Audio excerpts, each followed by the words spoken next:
शिव जी के माथ पदौरावा दौरवा लागल झालर रहे।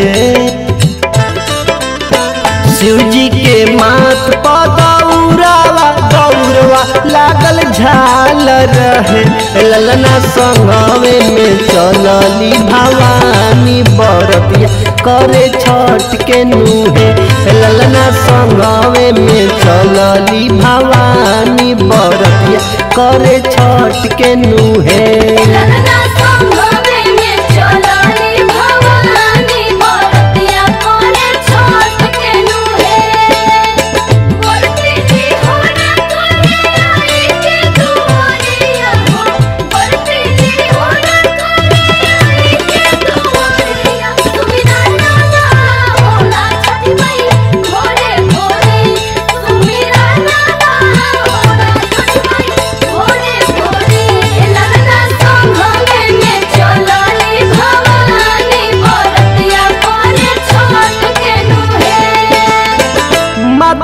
पगड़िया शोभे बबुआ गणेश के अर्घ देव चलल परिवार महेश के।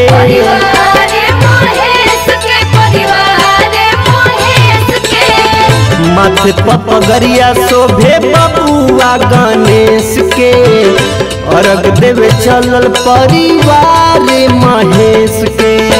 रिद्धि सीधी संगे गावस गीतिया डगरिया कह हाथ बाटे हो।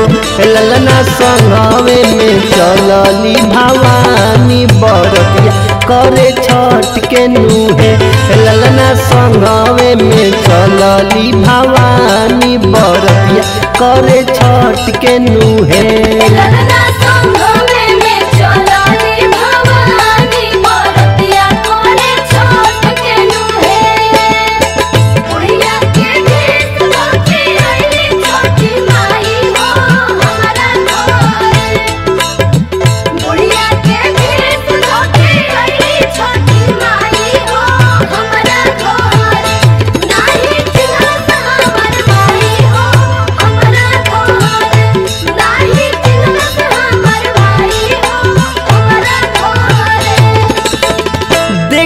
नजारा सब जुटल बाणे देवता छठी मैया कैली स्वीकार हो नेवता।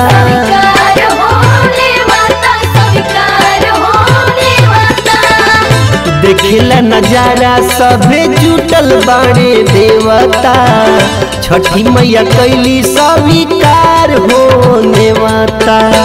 धन भैले बबुआ भुवन गोविंद नजारा देखी पावन हो।